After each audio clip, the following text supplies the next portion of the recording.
everybody, and that this is what a tournament is all about.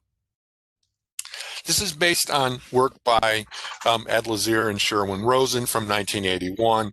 Basically, the idea there is that you want a reward structure, or that you have a reward structure, rather, that's based on relative rank rather than absolute levels of output. And so if you think about this in not a business context, but a sporting context where it really makes a lot of sense, is you get a different prize money for coming in first than you do for coming in second, even if the difference between first and second is almost imperceptible. And so it's the relative rank that matters, not the productivity in terms of absolute level. And what Lazier and Rosen talk about is how dispersion amongst the pay, or amongst the prize money, can lead to greater effort and higher productivity. So basically, what you have is a contract that has individuals competing with one another, working really, really hard to achieve that promotion up the scale in the business, to get that job as the Supreme Court justice, as get that, just get a promotion of some sort. And only one person can get that promotion, so that everybody's working really hard and becoming very productive in this competition. Only one of the competitors will win. In general, the existing literature focuses on individual competitions or individual sports. And what we're going to do is build a model of the tournament organizer's behavior, deciding between a team and an individual tournament. So if you think about the sporting context as opposed to the business context, what you have is a competition like a marathon, a competition like tennis or golf, where it is one competitor against all of the other competitors, as opposed to a team of competitors against another team of competitors. That's been the focus in the literature in terms of tournaments.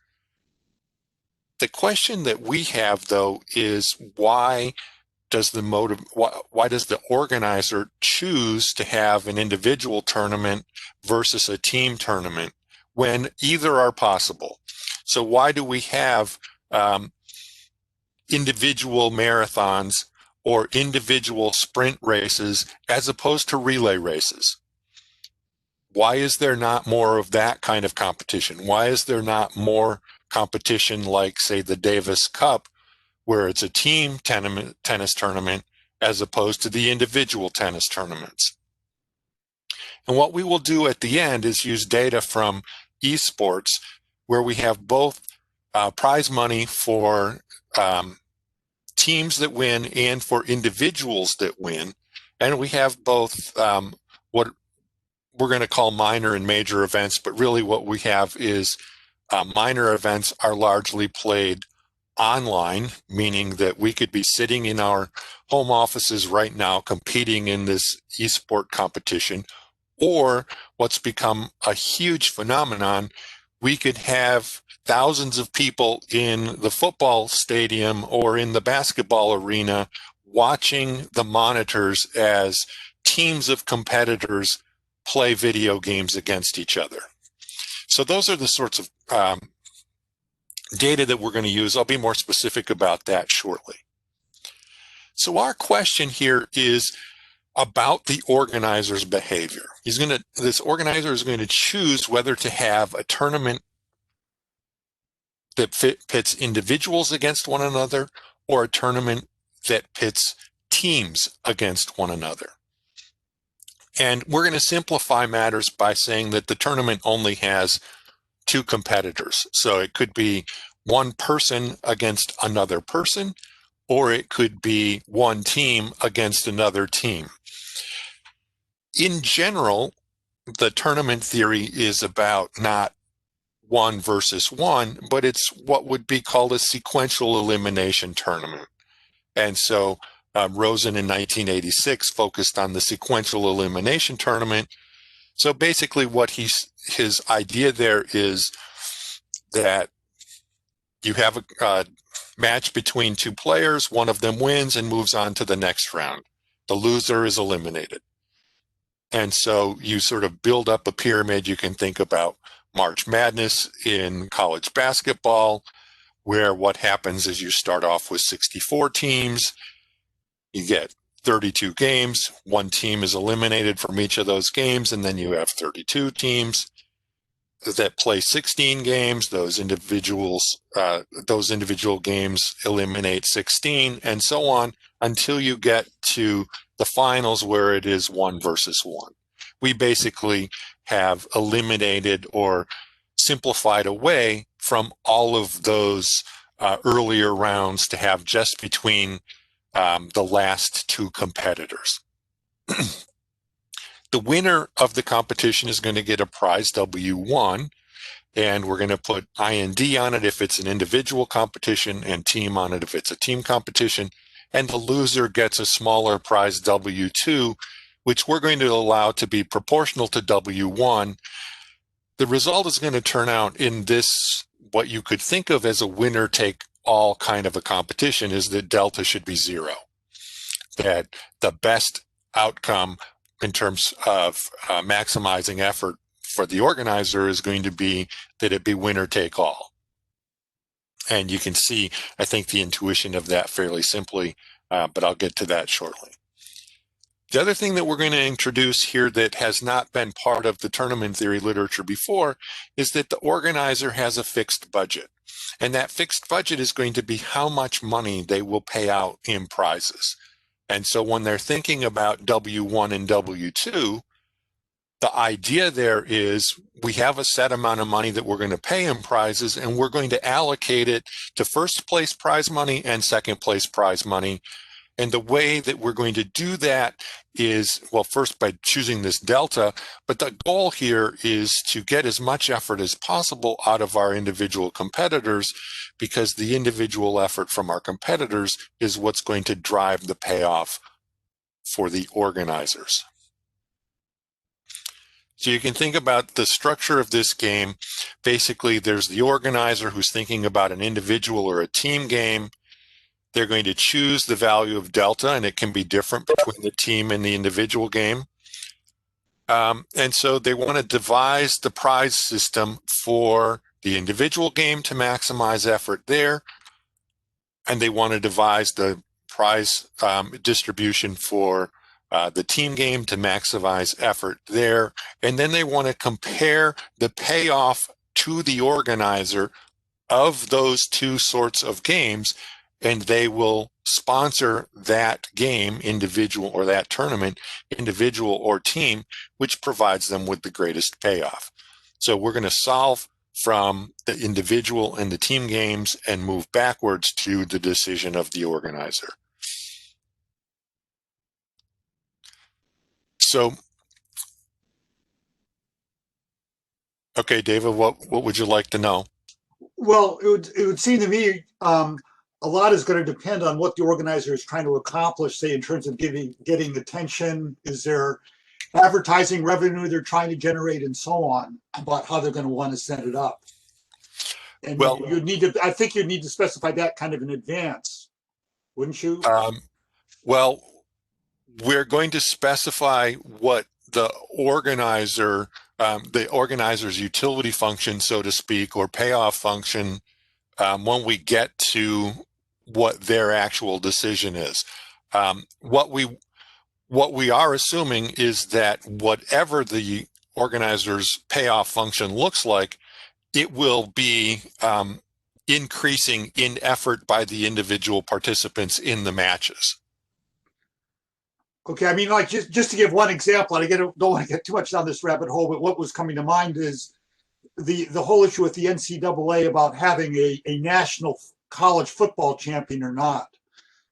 And I think that's sort of changed over time, whether there's sort of a national playoff or whatever. And I would think whether they want to do that depends on what kind of advertising revenue and so on the NCAA is going to be generating or not. And if they're not going to get much, that would affect whether they would even want to bother with having trying to set a structure in place for a national football championship. Yeah, well, absolutely, absolutely. And I think that so a third possibility is that you're better off without this competition for the organizer. So what we're doing is saying the organizer chooses between individual tournament, team tournament, or a third possibility is don't get involved in the tournament at all. I think that in a way that opportunity is there implicitly, but yeah, you're right. We will specify what the payoff function for the organizer is, but we'll do that shortly. Okay. That hopefully it'll become clearer when I get there. So what we're going to do is have the individuals in the individual tournament choose their level of effort. And their level of effort is going to be X for one player and Y for the other player, or X for one and Y for the other. And that effort is going to be converted into effective effort with some function H of X or H of Y. And the probability that person one wins is just going to be their effective effort divided by the sum of the effective efforts. So you can see that clearly is going to satisfy probability. And similarly for individual two, player two, their probability of winning is going to be H of Y divided by the sum of the HX and H of Y. The cost of effort on the part of the individual is going to be quadratic in effort, so that we have an increasing marginal cost of effort to the individuals. We throw in another parameter which has not appeared in the theoretical literature before, and that is this gamma that I'm going to say is related to prestige. So think about the tournament carrying some sort of prestige, some sort of prominence. You could think of it as leading to other kinds of payoffs, which may be sponsorship deals or whatever, that are independent of the financial payoff of this particular tournament. So winning this tournament gets me the payoff from the tournament, but it gets something else for me as well. And so this gamma we're going to assume is bigger than 1.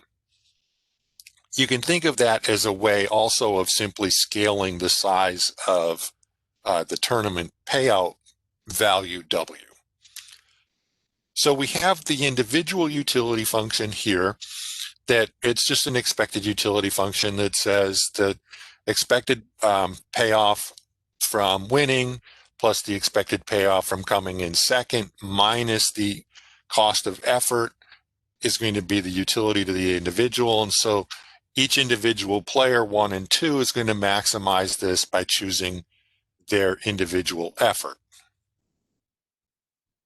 Now I'm going to come back to what that optimum looks like. I'm going to set this up for the team tournament before finding the optimal effort levels for each of the individual participants. On the team level, we're also going to have teams choosing effort. The effort of an individual, or excuse me, of a team is just going to be the sum of the efforts of the individuals on that team. And we're going to have the effort of the team, the effective effort of the team, constructed using this Cobb-Douglas production function. We're going to actually assume that alpha and beta are the same, basically making the assumption that each member of a team is equally productive. It is their effort converts into effective effort the same way. So the probability of a team winning is going to be its team effort or effective effort divided by total effective effort.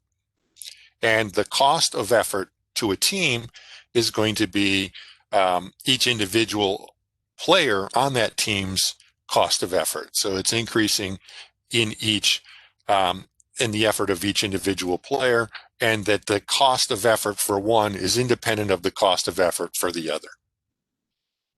And again, we're going to put this gamma parameter in there to indicate that a payoff to first place is more than just the monetary reward.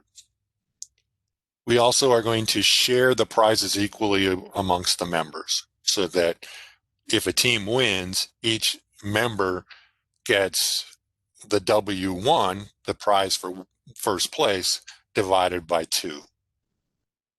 So, excuse me, we have the utility function of each individual on the team, net of expense, net of effort expense, represented here at the bottom. So each individual on each team is going to maximize their utility by choosing their individual effort. Now, since it's completely symmetric, and by that I mean the alpha is equal to the beta, so that each individual's productivity is the same, everything about this is the same for each player on a team. The only distinction is between getting first or second place. So we optimize for both, all of the players here, and get the same result, of course, for the optimum. So what is going to happen for the organizer? The organizer is going to derive value from, or derive their payoff from the value that spectators of the competition place on that competition. And we are going to assume that the value to the spectators is essentially the minimum of the effective efforts of the participants, whether it's team or individuals. So what does that mean? What do we mean by that? Basic idea is how valuable this competition is to the spectators is determined by the amount of effort put in by the individuals. If one team puts in a great deal of effort and the other team does nothing, that competition has very little value. If both teams exert as much effort as they can to win the tournament, then that has a high value to the spectators. So the organizers' payoff, so to speak, net of their expenses on the prize money, is just going to be the minimum of the effort expressed by the individual participants. We're going to make a simplifying assumption that the costs are the sum of the prizes, and that's equal to the fixed budget I. So that what the firm... Can I ask a question, Dennis? Yes, of course, Amy. Yeah, so could you go back to the previous slide? I think so. Yeah. Thank you. So I was wondering if there is a free rider problem in this, within a team, how, did you consider, free rider problem within a team, so between team members? And how do you think if that is resolved? Well, if you think about the production function for effective team effort, if I'm interpreting free rider the same way as you, that would mean, say, individual 2 doesn't put forth as much effort as individual 1, or tries to rely on individual 1's effort. In doing so, that effectively reduces the overall team effort directly, right? And reduces the probability of winning. Okay. But and because we've made the assumption that the alphas and betas are the same, if you free riding basically makes it all zero. I mean, right? You basically, your team puts forth no effort. So I think in the context of a 2-player team, it would be very hard to think about anybody free riding, as I think Salem commented on that. In in the sports economics literature, there's a big discussion about the ability of players to shirk, to free ride.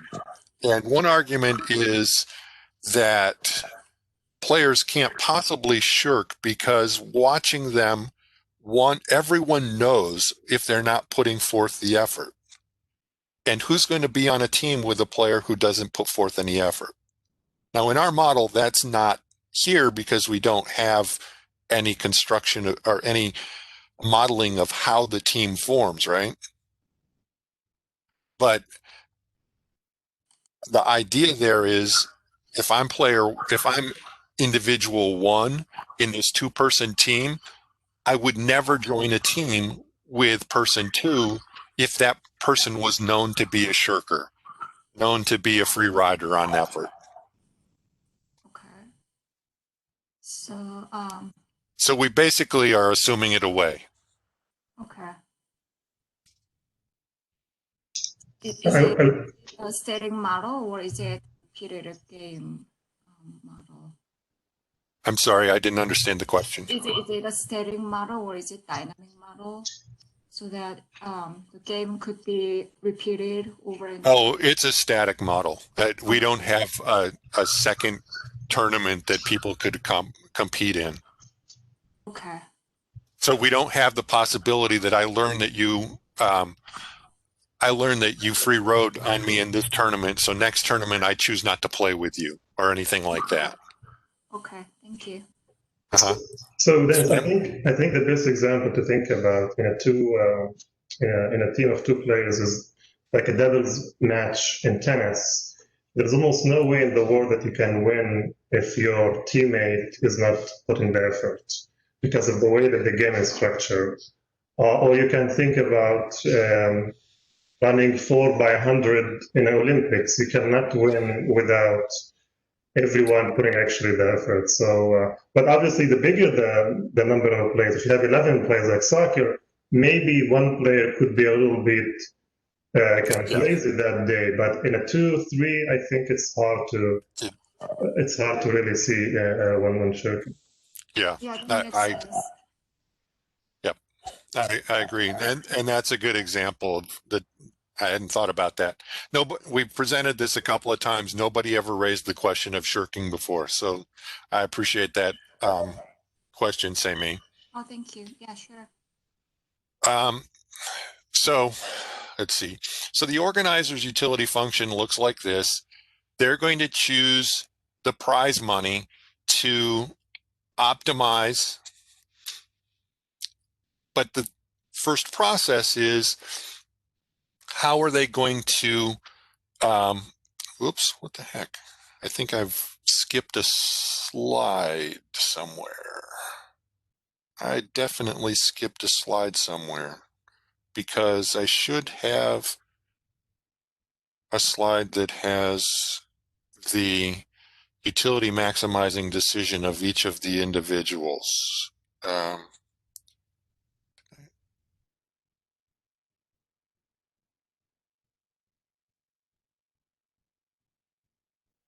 All right, well, somehow I dropped that slide.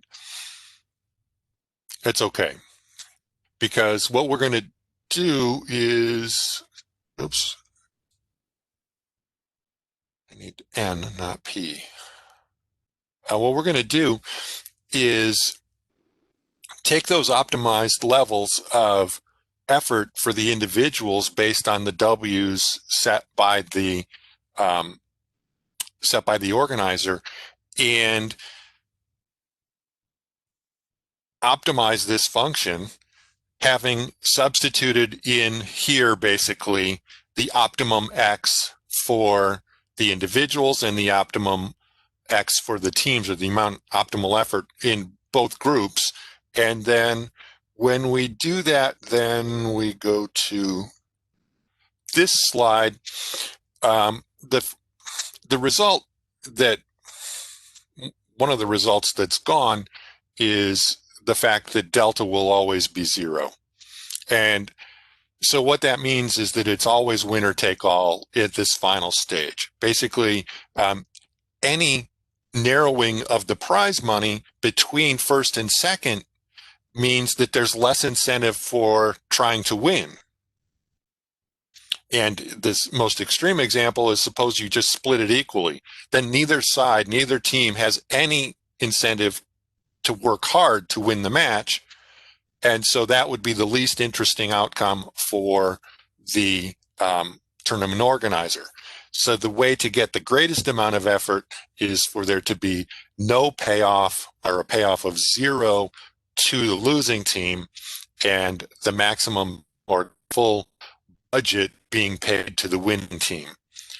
Now, relating that to the existing theoretical literature, for example, Rosen's paper on sequential elimination tournaments, that is almost exactly his result if you were to narrow it from many rounds to 2 rounds.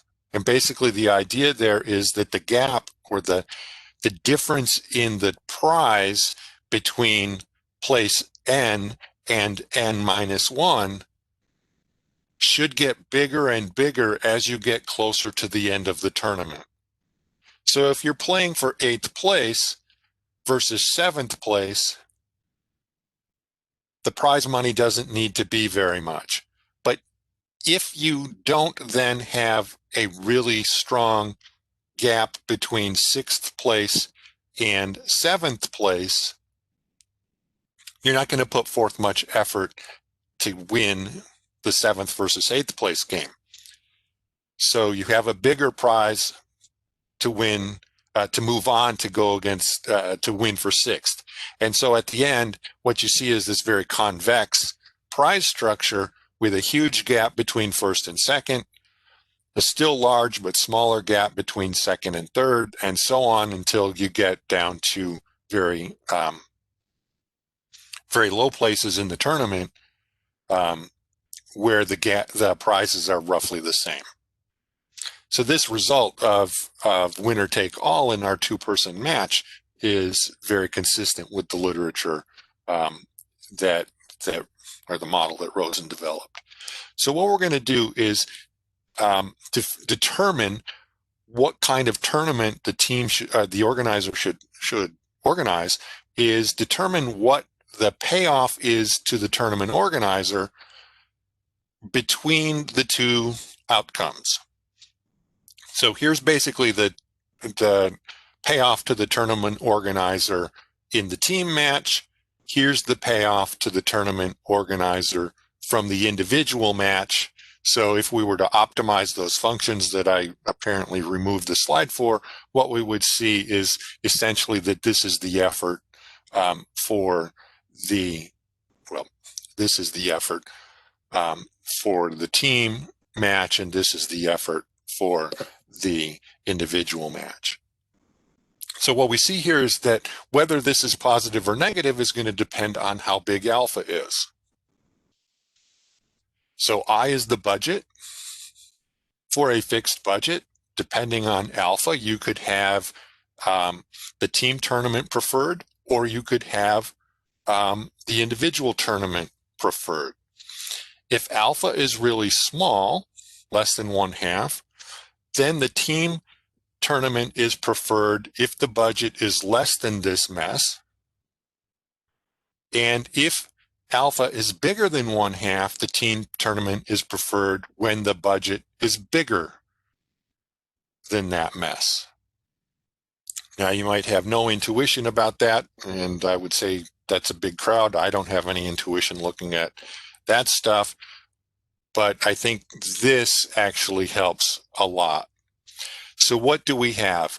If alpha is small, then team tournaments will happen with really small, relatively speaking, budgets, and individual tournaments will have the larger budgets.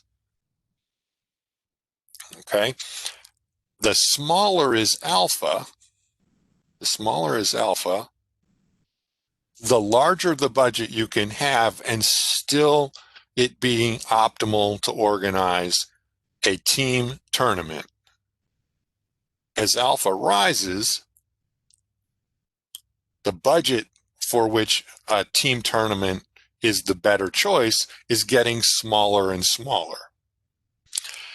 Now, it's important to remember what alpha is.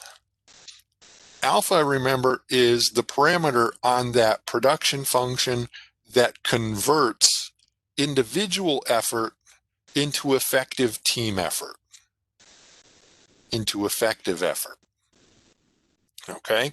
So if alpha is small, that means essentially that the effort of the player, the sort of energy they put into it, doesn't get converted very efficiently, or rather gets converted inefficiently into effective effort. So you can think about this in our video game context is you have somebody who tries really, really hard, but they're just not good at it. So no matter how much concentration and so on they put into it, because they're not very good at the game, their effective effort is low and their chances of winning are small. In such contexts, a team game will make most sense, a team competition will make most sense with small prizes. As the prize gets bigger, you're going to attract weaker and weaker competitors. Flip that around. If you've got individual participants whose effort converts into effective effort well, then you're going to see that team games are far more likely, and the more talented the players are, the better it is for the organizer to organize a team game, even as the prize money is getting bigger and bigger. Okay, so team games will happen if players are not very good and prizes are relatively low, and the higher the prize for low talent players, the more likely it will be a team tournament as opposed to an individual tournament. When you have highly talented players, prizes will be bigger, and it's much more likely to be a team tournament that maximizes the payoff for the organizer. All right. So what we're going to do when we test this is make the assumption that LAN tournaments attract better players than online tournaments. So in other words, that tournament that has a bunch of computer terminals connected to one another on the floor of the arena with thousands of spectators watching, that's going to attract better players than an online tournament, meaning that the players are sitting in their basement or in their bedroom playing against people from some other place. Okay. Just real quick, if I could, you said weak and strong players a few times. Where is weak and strong in the model? Is this just how much effort they're exerting, or that's the alpha? The alpha. Okay, alpha is like a complementarity parameter, right? Not so much a complementarity parameter, because it really is about the individual, but it's how your effort converts into actual effective effort. It's like saying that your effort is enhanced if you have high human capital, so to speak. Alpha could be a measure of your human capital at playing the game. Okay, so I should think of alpha as an individual attribute, not as something about how the team is structured, or like some. Yeah, absolutely. Is it the skill? It is a way of taking effort and turning it into skill,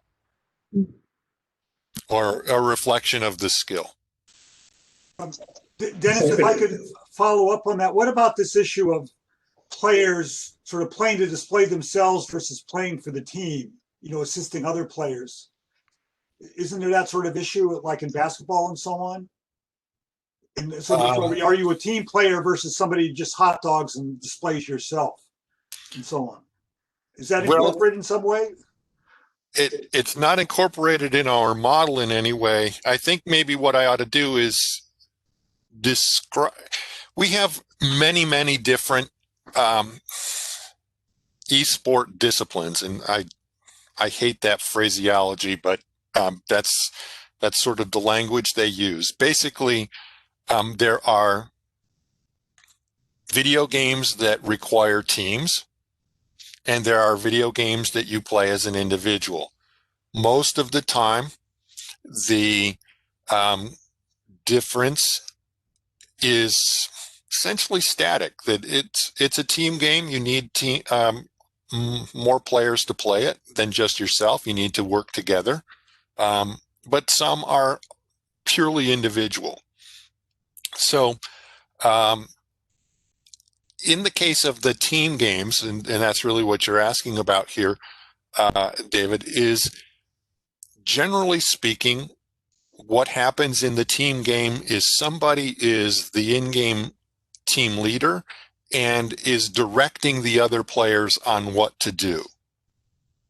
And, you know, they have different roles in what they're supposed to do, depending on what the game is, but somebody is in charge. And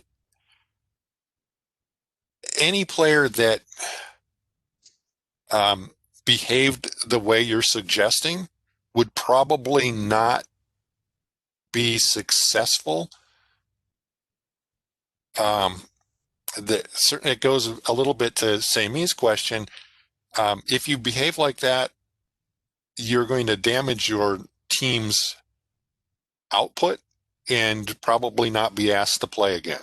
And one thing that is absolutely certain about the team games in video game esports is that team structures, team participants change enormously frequently. In fact, players will sign contracts for 3 months as opposed to a year or whatever. So that they're really, and they might play in a tournament or 2 tournaments and then not play in the next tournament. And so a new player has to be found to replace them. So I think that people would not really participate with players who did what you've suggested. And I saw there was a question in the chat, but it popped off the screen quicker than I could read it.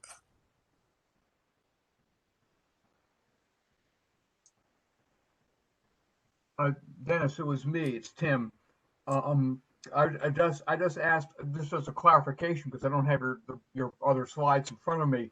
I thought alpha was just about how well an individual contributed to a team's success, not about how good the individual was per se in terms of its skill level, how well it'll do in an individual tournament. Is that right?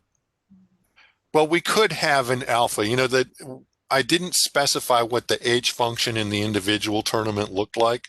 I just said there was. You just had H of X equals X. So I thought it was just that. Yeah, but it doesn't have to just equal X. I mean, we've made it simplified by having it just be equal to X, but it doesn't have to be. So there's a big literature on what are called contest success functions, and you know, just having X over X plus Y is one, but X to the alpha divided by X to the alpha plus Y to the alpha is another one. There's lots of different specifications of what that function might look like. In the case of individuals, we've assumed alpha is equal to 1. Absolutely. In the case of the teams, we've assumed that it could be anything between 0 and 1, and it could even be positive, but I mean, it could even be bigger than 1. But that matters here, right? Means that LAN that for the tournaments you go to, the team tournaments, that alpha is bigger than 1, and you're assuming that? No, that alpha. No, we're not assuming that it is bigger. In terms of the theory, we're not. In terms of the empirics, we're going to assume that the LAN tournaments attract better players, and we're going to assume that that means that they have bigger alphas. Okay, but all right, I think I understand. Thank you. Uh-huh. But I think to build on Tim's point, I think it matters whether you have that alpha in the individual W or H function or not, right? Because you're comparing between the individual and the group payouts. So you'd want individuals, you'd want the, you want to be optimizing over the same objective function, except one is just a team and one's an individual, right? You don't want to be having an alpha here and not here, and then trying to look at cutoff values for when one is better. I don't know if I explained that well, but I think I understand your question. Remember, this is the organizer's decision. And so the organizer doesn't get to say what the method of turning individual effort into effective effort looks like. It just is, right? It's whatever it is. So I don't think I need to specify them to be the same functional form in the two places. I guess my only point is that that threshold value of I, right, will vary depending on which functional form you specify for both the individual and the Yes, that's absolutely true. That I would agree with that it's going to depend on that. And since we are not really, we're not really interested in what the optimal I is. What we're interested in is whether, under what circumstances they will choose a team tournament versus an individual tournament.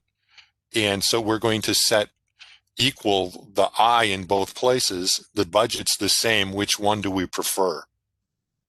Right. I guess I'm just wondering if sort of the that gradient you showed, if that's very different, if if like the functional forms are more similar between the individual and the team, if there's an alpha in both one. Okay. I'll have to think about that and work through it. I'm not sure. I can't do the algebra in my hand, so I'm not sure. Yeah. Maybe I can say something.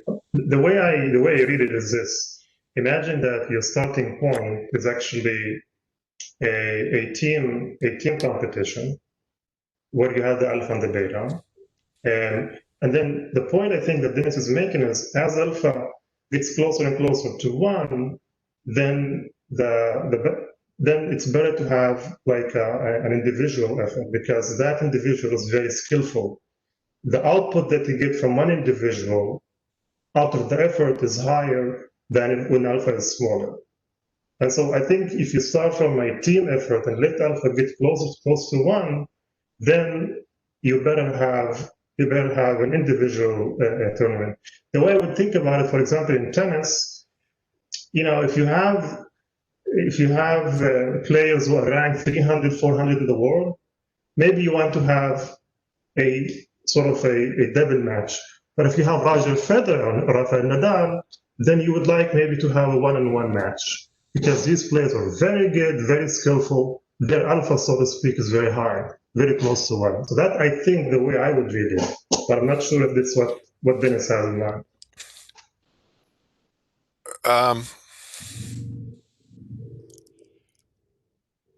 It's definitely not what I have in mind, but I really like that intuition, and so I want to think about how our model might better reflect that, and maybe it does, and I just haven't expressed it well. But yeah, I really like that interpretation for traditional sports. Yeah, which actually brings me to ask you a question. So I'm a tennis fan. I love Roger Federer. I could not have guessed. I am. He's almost 39 years old. He's going to retire maybe a year or 2. I hope not, but he might retire. So here's a question. If I understand what you're saying, when these great players, Nadal and Federer and Djokovic and Serena Williams and others retire, are you basically saying that maybe tennis tournaments will probably in a way become like double matches become more attractive because these great players are no longer around, and so I think if I'm trying to understand sort of the bigger picture, now double matches really not getting much attraction because of these individual players. Are you saying that when these retire, maybe in the double matches will get more attraction? No, I'm definitely not saying that. I had not thought about that sort of dynamics of the structure over time at all. So I definitely wouldn't want to make that as a prediction based on our model. Great players are always going to be, you might say, no, there will never be another Roger Federer. I don't know. That's for sure. That's for sure. That's for sure. But there will always be great players relative to their competition. So I'm not sure. I don't think I want to make the prediction that when great players exit this stage, that we will go to doubles tournaments. Well, I'm not saying there will be US Open only with double players. I think the point I'm trying to make is the very basic idea that organizers have to choose or are going to choose between team tournaments and individual tournaments mean that there is a room to choose to begin with. Yes.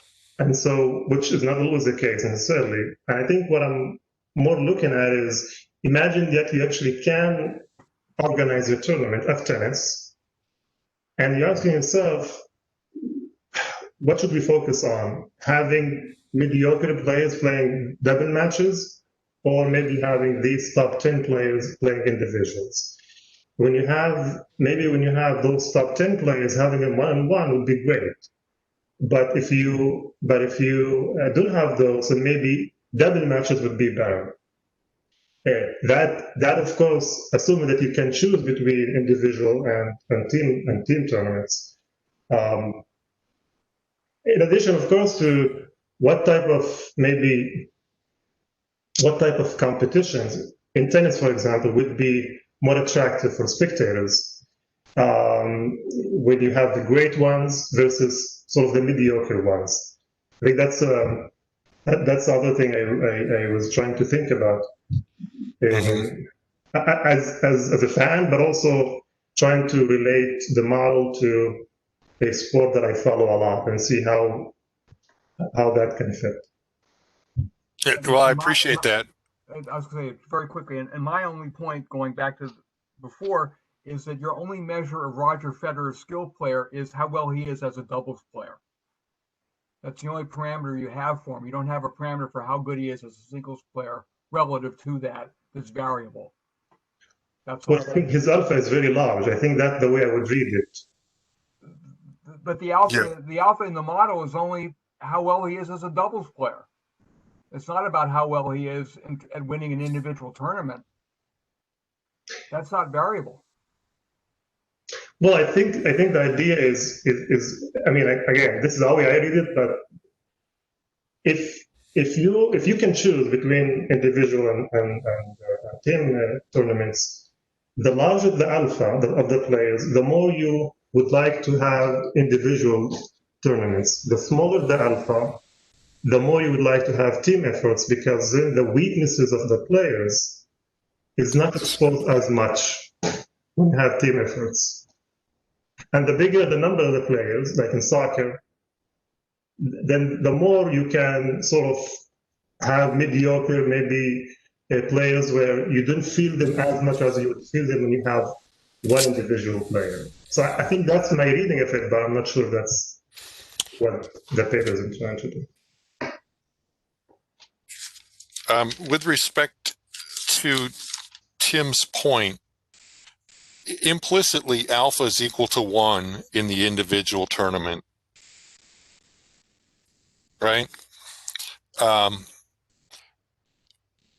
So relative to what we have in like the chart that's on the screen, in the individual tournament,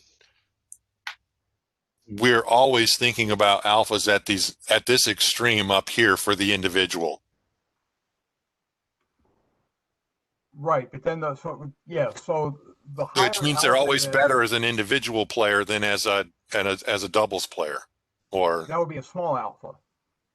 Any alpha less than 1, right? Because Well, yeah, any alpha less than 1, but the bigger alpha is the more skilled he is as a doubles player relative to the singles player. Yes, exactly. Thanks. Yeah. These are really great questions. I appreciate them. So can I think of alpha as how well players cooperate to one another in order to achieve a team objective? Or I don't think you should think of it as anything about cooperation, because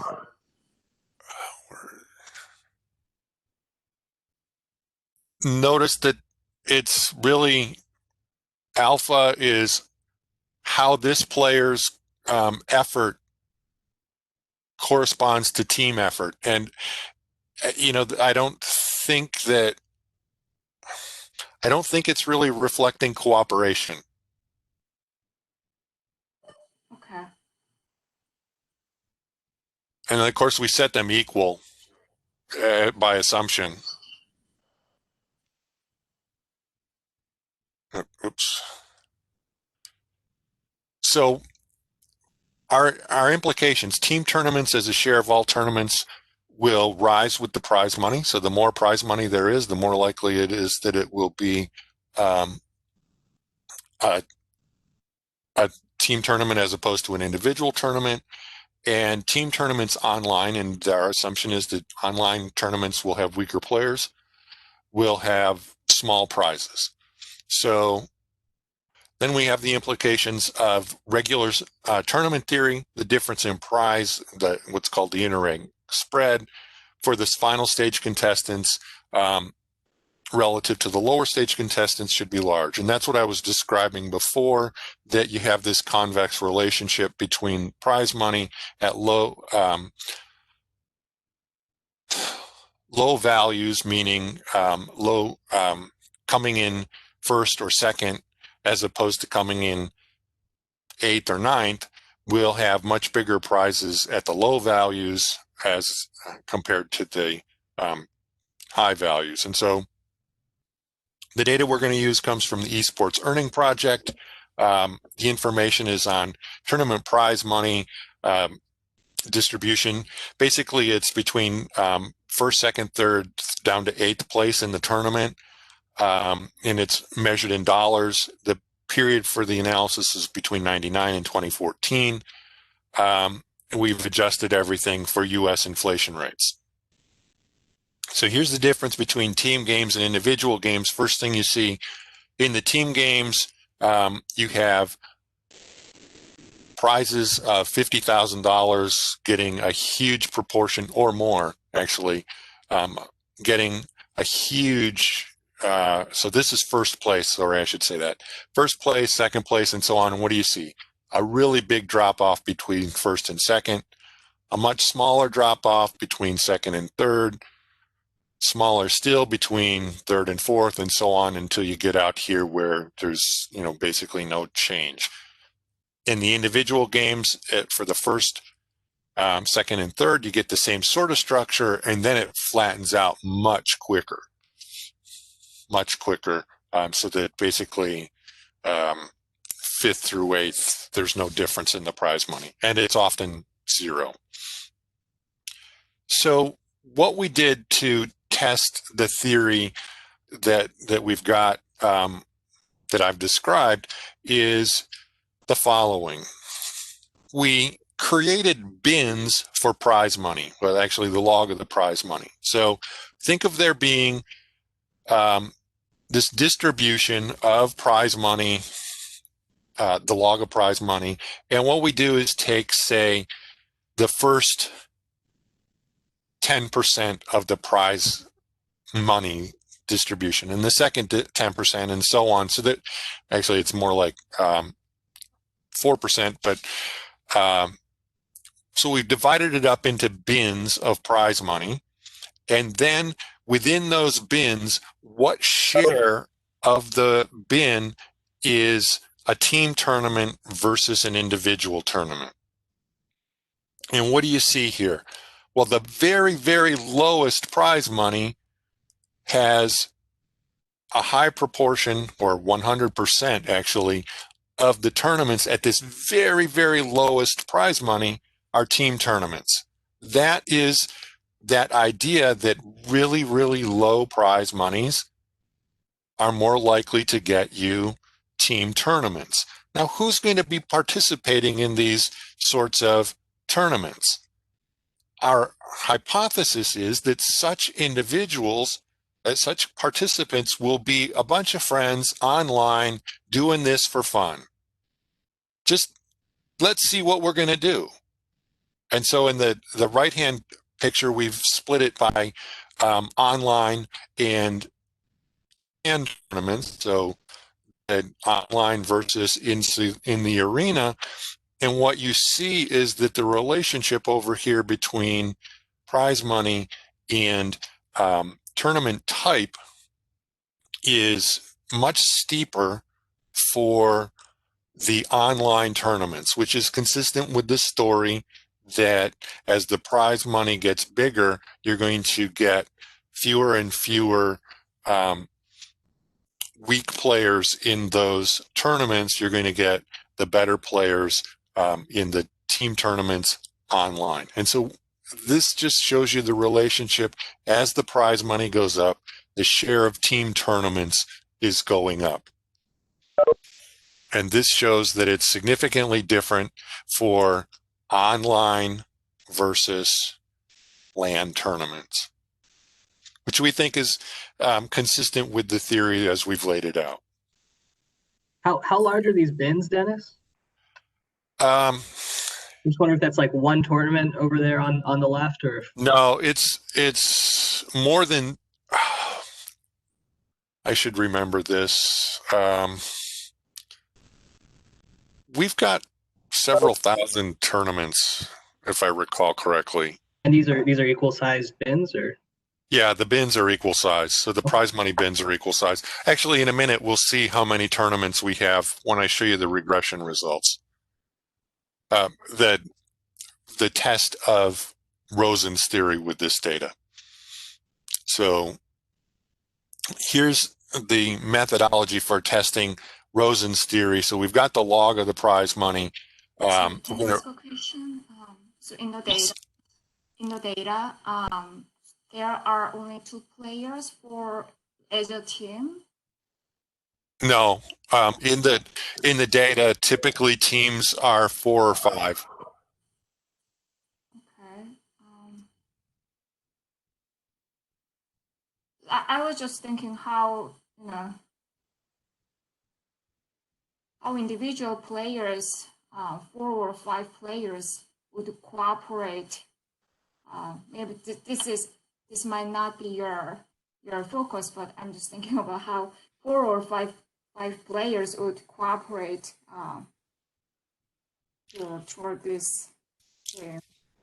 Well, I can't speak to all of the games, largely because I don't play any of them. I've never played a single one of the games that's in here, so I don't really know what they're like, other than what I've read or has been explained to me. So one game is called Counter-Strike Global Offensive, and this is a team game, and the team is made up of players with different roles, and it's what's called a first-person shooter game, and that means that you are trying to kill the guys on the other team or to achieve some objective, like, I don't know, rescuing the hostage or something. I don't know, whatever the objective might be. And so one person is telling each individual on his team what he or she is supposed to do, and they're sharing information. So think about being on a battlefield, and you have somebody who is hiding and spying out where the enemy players are. You have somebody who is trying to infiltrate the other team. And so the cooperation is very much the same kind of cooperation that you would see amongst soldiers on a battlefield, that, you know, each person has their job to do and they're supposed to do it. Now, some of the games are also like playing soccer.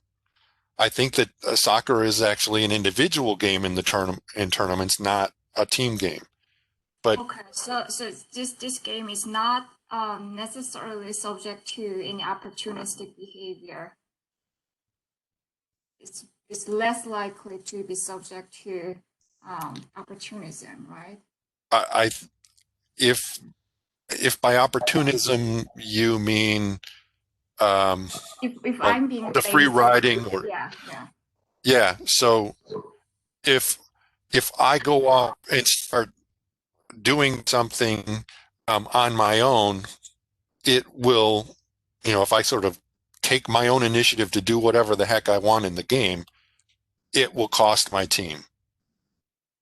It will be bad for my team. Okay. And by definition, bad for me, right? Ultimately. Okay. So here's the methodology for, what time is it? Here's the methodology for testing Rosen's tournament theory. And basically, here's the idea.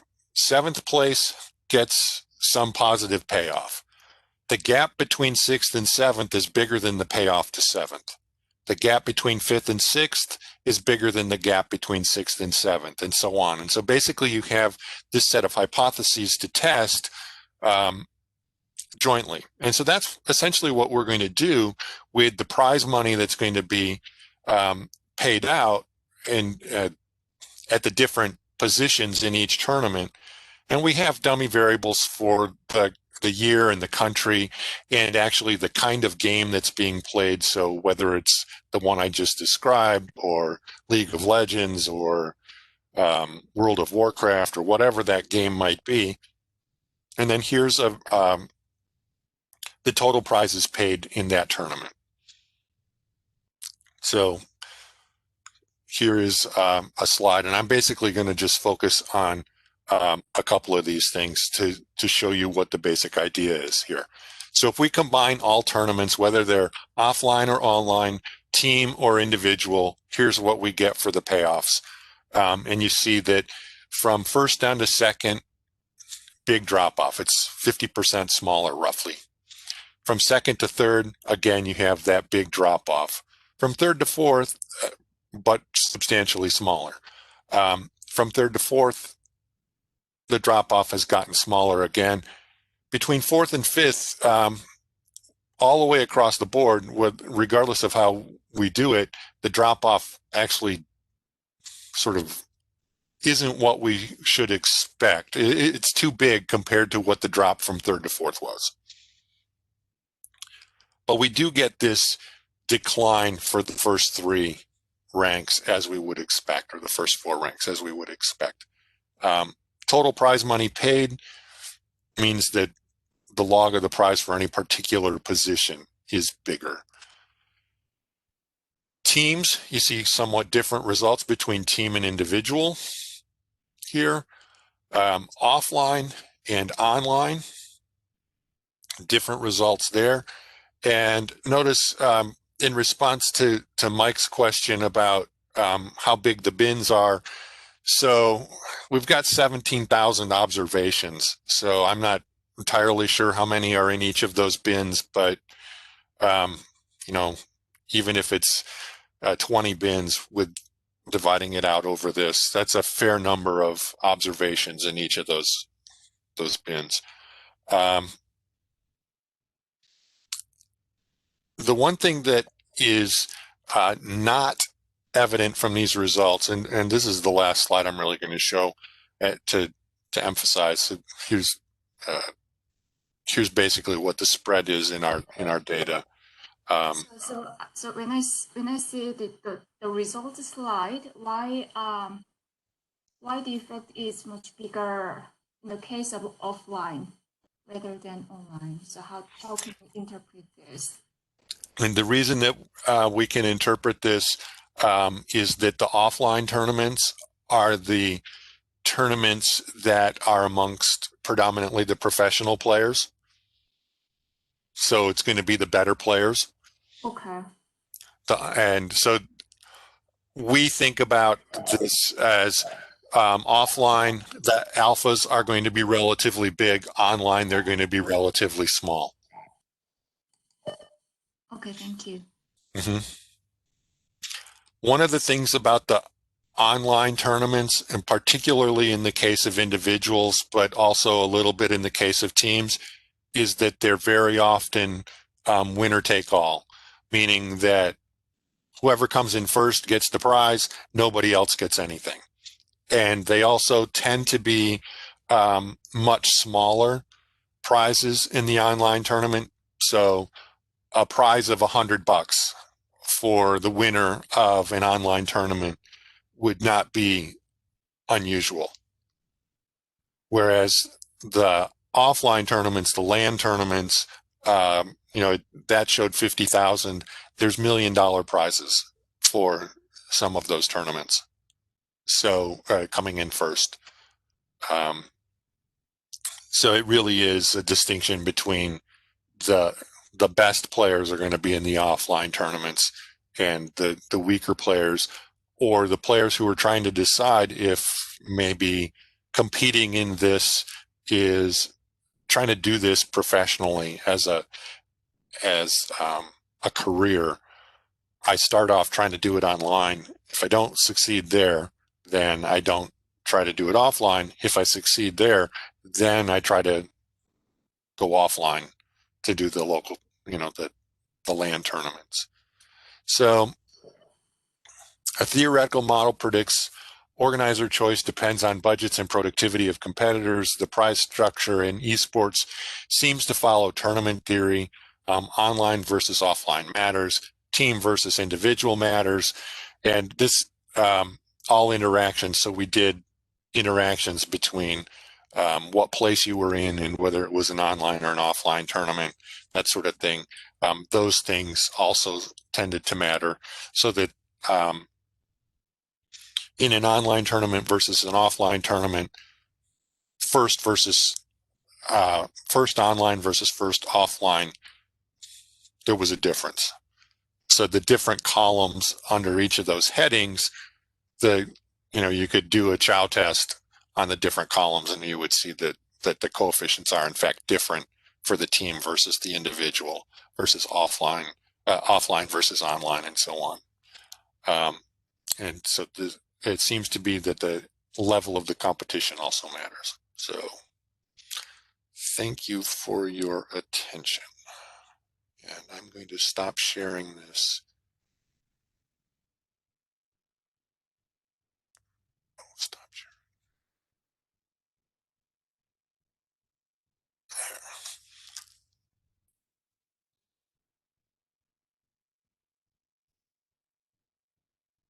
So can I ask a quick question about the Spectators Payoff? So I think you sort of look at it as the minimum of the effort, or not the effort, the minimum of age. Does that assume in a way like a neutral venue in a way, or maybe roughly equal, if we take a sport, or that roughly equal size for both teams or both players? Yeah, it really does basically assume it assumes a neutral venue. It assumes what you might think of as home advantage, that sort of thing, or uncertainty of outcome, which sports economists asked me about. Why don't you have uncertainty of outcome? Which would basically mean people are more interested in a match if they don't have a really strong ability to predict who's going to win. And we don't have any mention of that in here. I mean, I think I can see that, but I'm not sure personally that I would be interested in watching my favorite team or my favorite player actually playing and feeling the entire match kind of anxious who's going to win. I enjoy it when my team wins big, or my player Well, wins big. So, so but I can see that neutral venue certainly would work, and probably in tournaments that's roughly how it works typically. yeah, it just in response to your comment about wanting to see your favorite player win big. So work that Brad Humphreys and Lee Zhou and I have done on attendance, we use reference dependent preferences to build a model that basically, depending on the parameter estimates, either is supportive of uncertainty of outcome, which is what I described, or is not, rejects it. And we did that in part because most of the literature that's looked at this on a match by match level rejects uncertainty of outcome, that people are not particularly interested in watching a close match. They want to see their team win. And so rather than what you might think of as a hill shape where the most interesting match is where the probability is 0.5 for either team, what we see is it's actually U-shaped, and that the most highly attended matches are in fact those where the home team is most significantly likely to win. But we also see that you would get substantial attendance at matches where the home team is a big underdog. And our argument there is basically, well, if on some fluke my team were to win against the greatest team ever, that would be pretty special. I'd be really happy about that. And so and you want to be there watching I this. want to be there. Yeah. Yes. And I tell my students that, Wilt Chamberlain in a basketball game in the 1960s scored 100 points. The game was played in Hershey, Pennsylvania, in a gym that held like 3,000 people, but there's like 50,000 people who claim they were there. So, I also think exactly. I think that's actually a very good point, because typically when your team is underdog, you know that, like you said, great players are coming, so you want to see them, even if you're absolutely. So that's actually an interesting point. Yeah. Well, and there are studies that showed that attendance at matches was bigger when Michael Jordan was on the road. So people show up to see the star player. They don't care that their team's going to lose. They want to see this, sort of transcendental player perform. But Dennis, thinking about sort of mapping this back to the model, that suggests a different objective function, right? So maybe instead of trying to maximize the minimum effort, if you just want to see the stars play, you're trying to maximize the maximum effort or something like that. So I guess I'm just curious how sensitive all the results are to different objectives there. Yeah. It's certainly the case that we could think of the revenue function for the organizer as being different from basically equal to the effort of the least effort of the participants. It might not matter, I guess, min and max, if these guys are symmetric, I think you probably get, but you can certainly think of. Yeah, in the model, it doesn't make any difference because everybody chooses the same amount because they're all symmetric. That's certainly true. I mean, I guess you could think of cases where like you're trying to minimize the distance between the two efforts, and then you might get cases where, an equilibrium is nobody exerts any effort and then everything's equal. And yeah, I think more like that. I thought your question was more revenue doesn't depend on effort, but depends upon the composition of the opposing teams. So is there a superstar participating on the side of one of the teams or not? And, that's going to make the revenue function a heck of a lot more complicated than the one that we've got, at least in this context. But certainly it's not an unreasonable question to ask. And, one thing that's not in here at all is appearance fees. So in individual tournaments, for sure, and this is a big deal in golf. I suspect it's also true in tennis, but I'm not sure. one thing that organizers will do is say, look, Tiger, we know you don't really have any interest in coming to our tournament to participate, but here, we'll give you $200,000 just to show up. And we don't have anything like that. Why would they do that? Because they know people, that's the star thing. People are going to tune in just to watch Tiger play. I think in tennis, the equivalent would be not that high, but the equivalent would be paying every player who plays in the first round, like in the US Open, that would be 128 players. Everyone who participates in the main draw gets some payout. So that's, even if he loses, he's going to be paid for just being there in the main draw. Yeah. So, I mean, there's definitely costs we don't include. There's definitely revenues that we haven't modeled. That's for sure. But as I tried to emphasize at the start, nobody has ever thought about this from the organizer's perspective of what kind of tournament do they want to put on. And, you know, there's the natural sports story, but I really want to think about how to make this a general business story. So if I'm the management of some company, do I want to put an individual or individuals separately in charge of projects that are related to one another? Or do I want to say, here's a team, you guys work together, and whichever one comes up with the output first, gets the best product done, that's the one that's going to get rewarded. Do I want to have it in the hands of an individual, or do I want to have it in the hands of the team? Each way has its advantages, right? Right.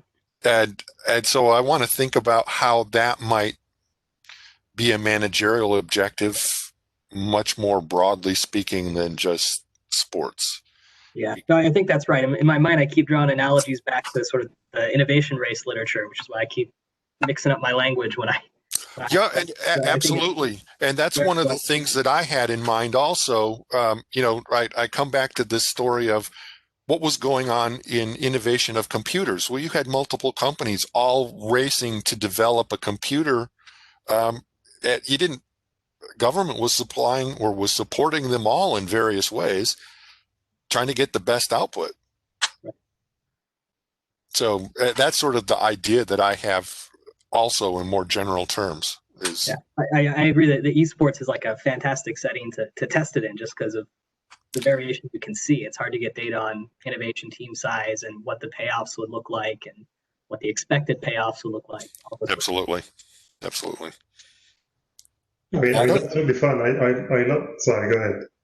I was just going to say, I largely don't do sports economics because I'm particularly fascinated by the sports part of it, but I do it because there's rich data available on things that we don't have data on in most contexts. You know, the entire history of a worker's career, their education, who they trained with, who they worked with throughout their entire lifetime. I mean, we don't get that, and we know their productivity at every step of the way. Those sorts of things enable us to ask questions that will be much more difficult or impossible in other settings. Yeah, Salem, you were going to say something. Yeah, I want to say it's actually fun. I love that. I mean, and like you said, I think when you really think about it in a more general way, you start thinking about issues are beyond sports and perhaps more important than sports. So there was fun, kind of different from what we do all the time. One thing regarding that payoff, like for spectators, you can think about it being also some cup guidelines, and then the main function would be just a limit case of that cup guidelines. You can maybe think of if the spectators are on a neutral venue, then the way they enjoy it is going to be a function of how much effort this team is putting, how much effort this team is putting, and then you sort of get like geometric average kind of enjoyment. And then if you take the limit, you get this min function. That would be one way to perhaps view it. Because if you feel like if these spectators are completely neutral, they are not probably going to enjoy a game in which the match is decided after 10 minutes, if it's a basketball game or something, you know? Yeah. Or 5-0 in a soccer game after 15 minutes. I think that's perhaps, but it's fun. Yeah, absolutely. Dennis, I have just a quick question. So, and that goes back to the comment that you made about Tiger Woods in the golf situation where the organizers are actually trying to create a crowd. So I'm, just thinking maybe, do you think that the organizers are actually trying, also making the choice of, how big they want the crowd to be, at the same time as you're, choosing these other, individual versus team and so on. And also, this is probably going too far, but also my idea sometimes just watching soccer is that it seems that the effort that some of the players are having might depend on the amount of support they feel from the crowd. So is it completely wrong? Or, I don't know. I'm a big sport person, but I sometimes feel that, for example, in a tennis tournament, if the person is at the end of his match and, you have a lot of support, then the effort might continue. I mean, there is some sort of feedback in that way. I don't know. Well, there's a lot in what you just said, Christelle, to address. The part about getting the big audience, certainly the reason that they paid Tiger a lot of money wasn't to get lots of people to show up at the golf course. It was because they would be able to get a bigger television audience. And I don't know,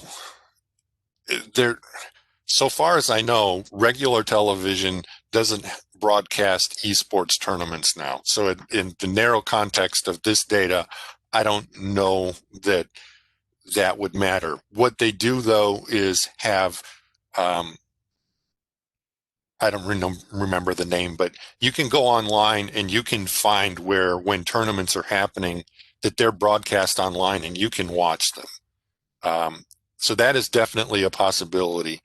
I don't know if they're monetized in any way so that as an organizer, if I get lots of people watching online, am I getting any more revenue out of it than if there aren't? I don't know the answer to that question.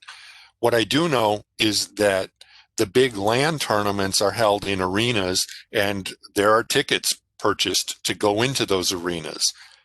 Certainly they want to have more people in the arena rather than less, but there is this capacity limit on this seating, and I don't know how much effort they have to put into addressing that. The second thing about the effort of the players, you might find this interesting, but or sort of opportunistic, to use Sami's words. Lots of people are doing research now on the impact of playing matches in stadiums without spectators as a result of COVID. So there's always been a literature, always been an evidence of what's called the home team advantage. And the question is, what's the source of the home team advantage? And people have argued, well, home team advantage comes from the players of the home team sleeping in their own bed at night as opposed to traveling, blah, blah, blah, a whole bunch of stuff like that. And some people say, well, it's because of the fans. It's because they have the support of the crowd. And what's really interesting is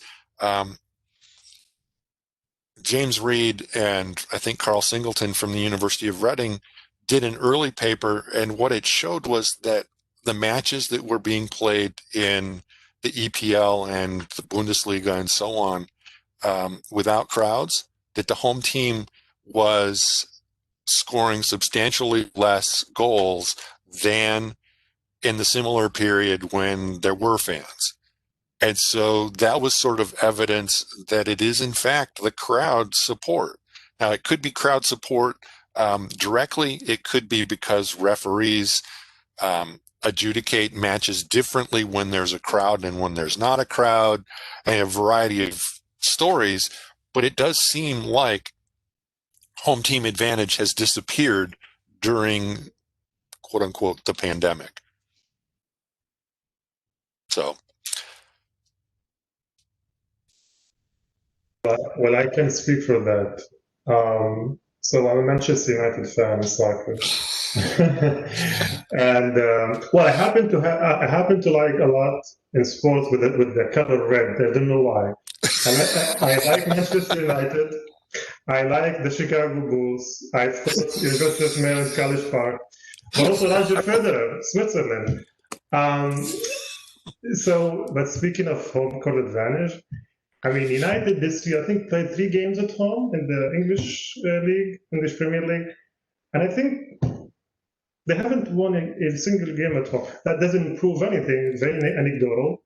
But you can feel, even when you look at the results of the English League this year, that something unusual is happening. You see teams like Liverpool losing like 7-2 or something, United losing at home like 6-1.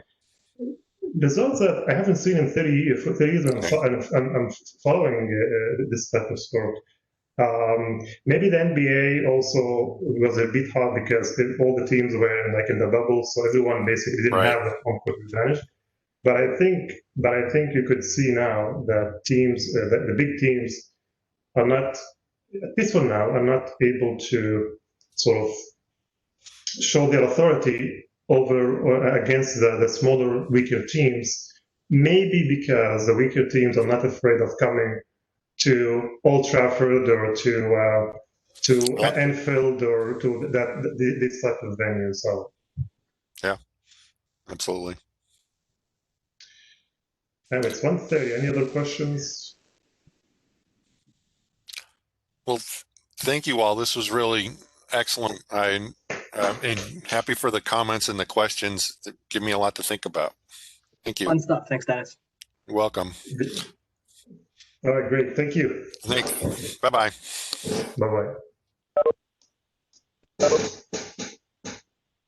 Bye-bye.